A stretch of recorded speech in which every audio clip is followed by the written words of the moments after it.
The DSS raided the house of the Yoruba activist Sunday Igboho, admitted to killing 2 people, arresting 12 others. How did he react to the news of that raid and his subsequent arrest in Benin Republic by the authorities there? Well, I was disturbed, like other Nigerians, when the news broke out that the residence of Chief Sunday Adeyemo, a.k.a. Sunday Igboho, was raided.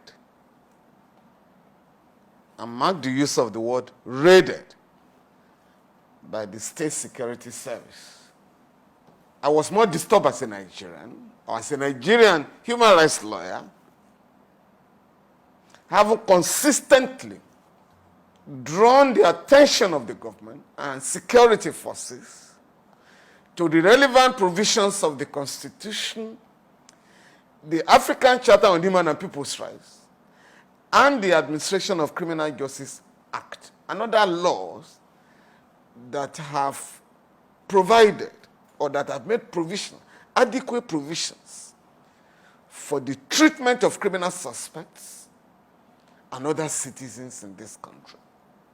i.e., that the rights of suspects be respected because they are presumed innocent until the contrary is proved by the state.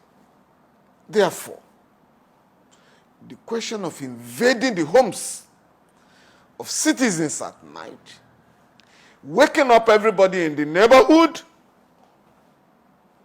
shooting and killing people are not acceptable under the current human rights law regime in Nigeria. Again, there are some lessons to learn from the development in Benin Republic. After the arrest of the couple, 2 days later, they appeared in court.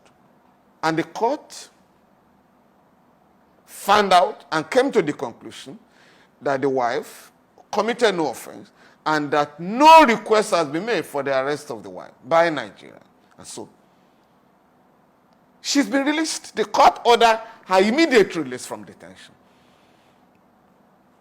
While the court heard the arguments of the prosecutor in respect of the allegations made by Nigeria, said, okay, we're going to give her a ruling on Monday.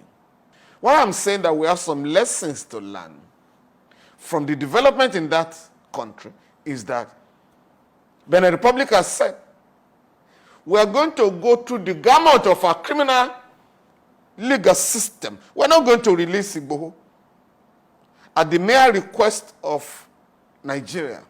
Like you rightly said, from what we hear, the Nigerian government has not asked for him to be No. extradited.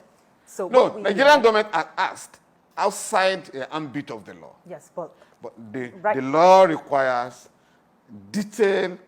But that has not been done yet. A request has to be made. Yeah. That has not been done yet. No request has been submitted so what far. What is on ground is the fact that the Nigerian government has asked that he be held because he committed some crimes in Nigeria. Yeah. So when they go back to court on Monday, what do you think will play out? How do you see things playing out? Some submissions have been made. The court is going to rule as to whether there is sufficient material before the court to continue to hold him.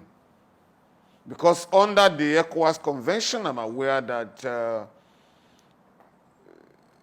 requesting state has up to 20 days to submit a request for extradition. And if that is not done, the person involved is entitled to his or her release. Let's go back to the raid on Sunday Igboho's house because there have been talks and people have different opinion as to what should have played out after then. Sunday Igboho's house was raided and he went under the radar. The DSS declared him wanted. Some people would have argued that he should have stayed back and turned himself in. From the facts and circumstances of the arrest, of the raid, he was lucky to have escaped.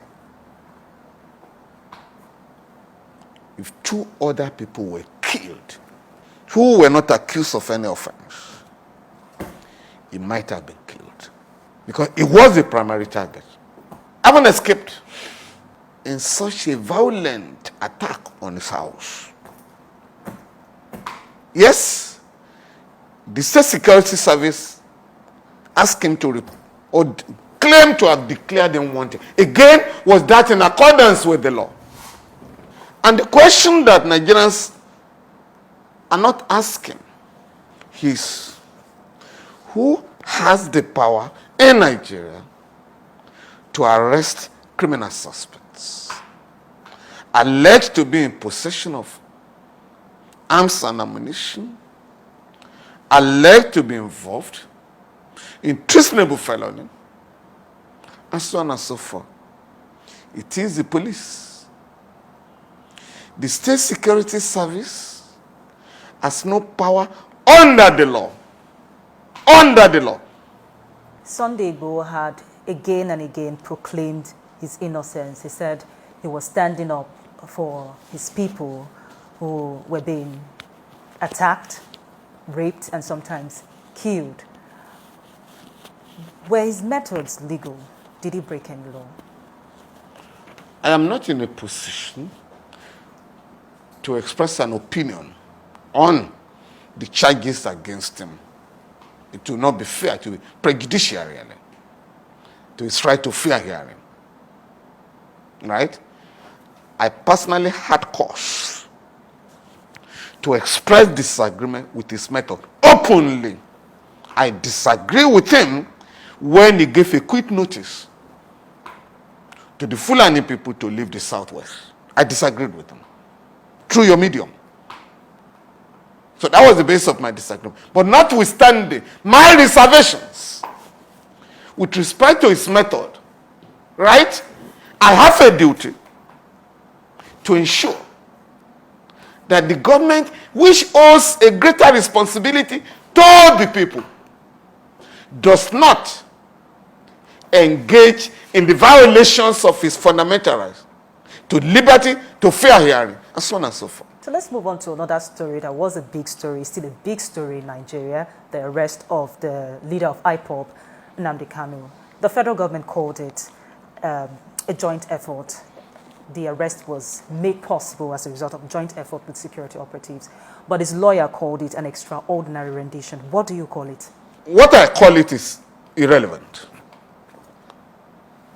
What is relevant here is that once a criminal suspect jumps bail and the court and the trial court has issued a bench warrant for his arrest, is liable to be arrested. But it has to be done under the law. In this case, it has been established that Nnamdi Kanu had left the United Kingdom, where he was staying, and that he was abducted in Kenya and brought to Nigeria against his wish. That is not longer acceptable under international law. That is gangsterism. International law has gone beyond where the government of Nigeria, is operating. And that is why we appeal to the government not to continue to embarrass the country. Up to now, the government of Kenya cannot, up to now, admit that Nnamdi Kanu was abducted in that country, because there will be a problem